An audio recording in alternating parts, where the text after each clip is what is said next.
वरहमतुल्लाहि वबरकातुह। आज का हमारा topic composition of blood. Composition of blood में हमने देखना है कि हमारे ब्लड के अंदर कौन कौन सी चीज़ें हैं। वैसे बज़ाहिर तो ये एक सिंपल सा फ्लूइड नज़र आता है, लेकिन ब्लड बहुत ही कॉम्प्लेक्स फ्लूइड है और ये बॉडी के अंदर इसका फंक्शन क्या है। क्योंकि ब्लड कनेक्टिव टिश्यू की एक टाइप है और इसका काम जिस्म के अंदर, टिश्यूज के अंदर ऑक्सीजन को पहुंचाना और टिश्यू से वेस्ट प्रोडक्ट जो होती हैं, गैर ज़रूरी चीज़ें जो होती हैं, उनका बॉडी से अखराज, ये ब्लड का सिंपल सा एक काम है। डिफिनीशन में आ जाता है कि reddish colour fluid that carried essential nutrient and oxygen for tissue and take waste product from tissue cells and remove outside the body. ये इसकी डिफिनीशन है।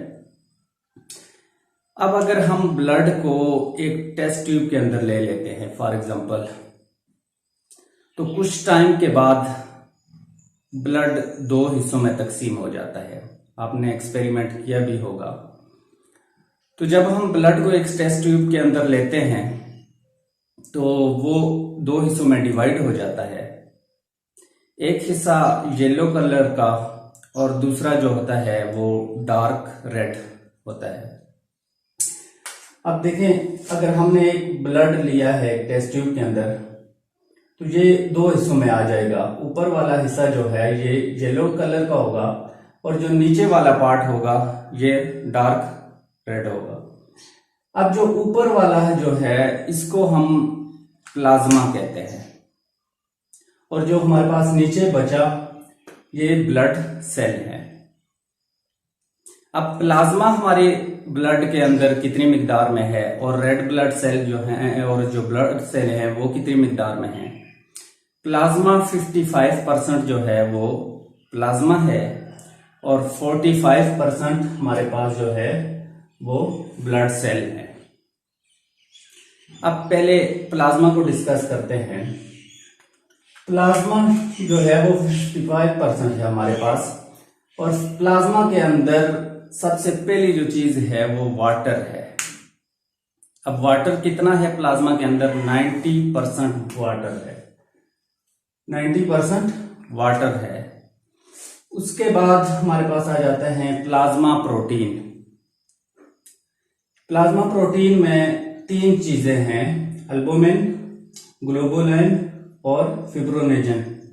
ये तीन चीजें जो हैं ये हमारे पास प्लाज्मा प्रोटीन के अंदर आती हैं और ये तीन चीजें जो है इनका अलग-अलग फंक्शन है कि ये कौन कौन सा फंक्शन है इनका। अब जिस तरह फाइब्रोजिन का काम है ब्लड के अंदर कि जब एक इंसान को कट लग जाता है तो थोड़े से टाइम के बाद वहां पे वो खून मुंजमद हो जाता है, क्लॉट हो जाता है। तो वो किसकी वजह से होता है? वो फाइब्रोजिन की वजह से ब्लड क्लॉट हो जाता है। ग्लोबुलिन ये भी प्लाज्मा के अंदर है, प्लाज्मा प्रोटीन है एक। अब इसका फंक्शन क्या है कि जितनी भी फॉरिजन, एंटी बैक्टीरिया हो गया, वायरस हो गया, या जो भी चीज है जो फॉरेन से इंटर होती है ब्लड में, तो उसके लिए, उसको मारने के लिए या उसको खत्म करने के लिए एंटीबॉडी ग्लोबुलिन हमारे ब्लड में पैदा करता है। अब है एल्बुमिन।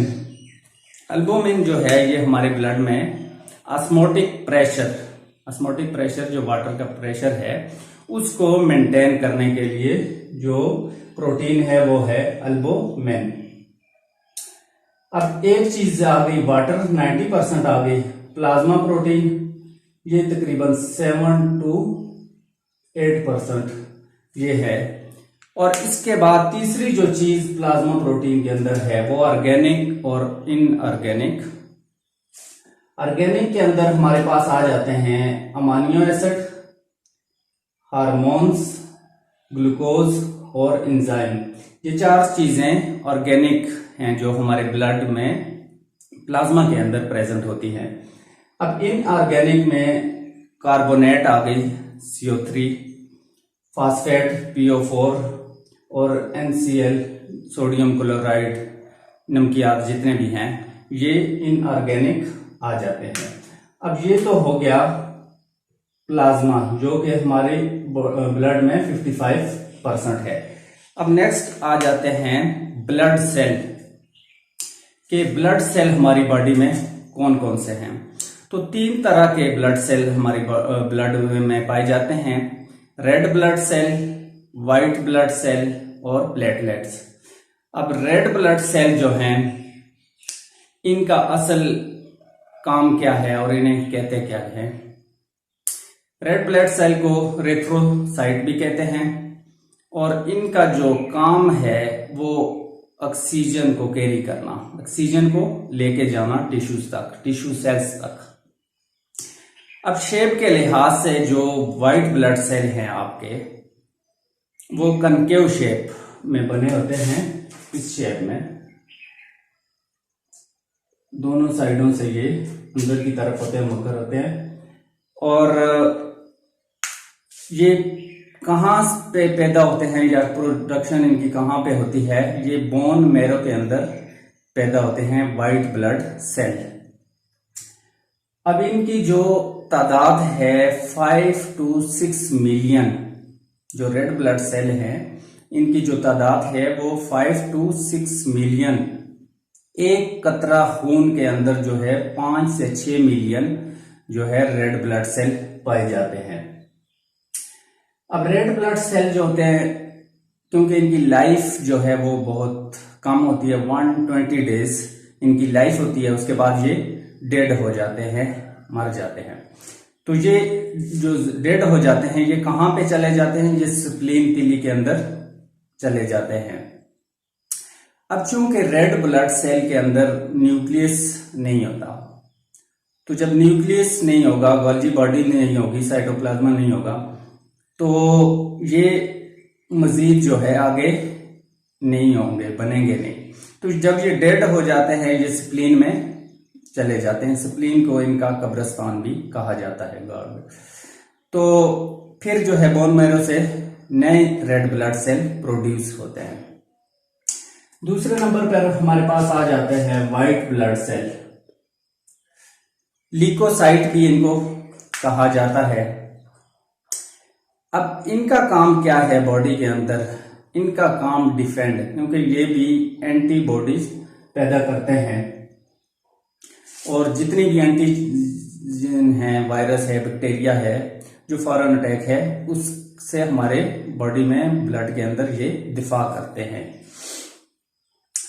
अब ये कहाँ पे पैदा होते हैं, क्योंकि white blood red blood cell थे वो आपके बोन मैरो के अंदर पैदा होते हैं। अब व्हाइट ब्लड सेल जो है वो लिम्फोसाइट, ये एक इलादा है चैप्टर, लिम्फोसाइट के अंदर जो है वो लिम्फ के अंदर, लिम्फ नोड्स कहते हैं, लिम्फ नोड्स के अंदर ये पैदा होते हैं।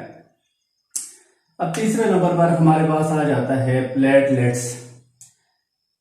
जो प्लेटलेट्स हैं इनको थ्रोम्बोसाइट्स भी कहते हैं। अब इनका काम भी ये है कि ब्लड को ये क्लॉट करते हैं और उसके बाद ये है कि इनकी जो तादाद है वो 15 लाख से 35 लाख तक प्लेटलेट्स जो हैं वो ब्लड में पाया जाते हैं। तो ये थी ब्लड से रिलेटेड कुछ इंफॉर्मेशन जो मैंने आपके साथ शेयर की। 2 चीजें हैं मेन इसके अंदर, एक प्लाज्मा और एक ब्लड सेल। मेन ये है कि प्लाज्मा के अंदर कौन कौन सी चीजें हैं और ब्लड सेल के अंदर कौन कौन सी चीजें हैं। आपने याद यही रखना है कि जो हमारा ब्लड है वो 2 पार्ट्स के अंदर डिवाइड है, प्लाज्मा 55% है और ब्लड सेल इसमें 45%। अब प्लाज्मा में वाटर 90%, प्लाज्मा प्रोटीन जो है वो 7 to 8%, उसमें अल्बुमिन, ग्लोबुमिन और फाइब्रोजिन ये आ जाएंगी प्लाज्मा प्रोटीन। और उसके बाद ऑर्गेनिक और इनऑर्गेनिक जो है अमाइनो एसिड हो गए ऑर्गेनिक, हार्मोन्स ऑर्गेनिक और ग्लूकोज ऑर्गेनिक। और इनऑर्गेनिक में CO3 कार्बोनेट हो जाती है, फास्फेट हो जाती है, NaCl हो जाती है, सोडियम क्लोराइड हो जाती है। ये चीजें हैं इनऑर्गेनिक। अब ब्लड सेल में 3 तरह के सेल हैं, red blood cell, white blood cells और प्लेटलेट्स। अब ये चीजें अगर आपने याद की तो इंशाल्लाह ब्लड आपको कंप्लीटली समझ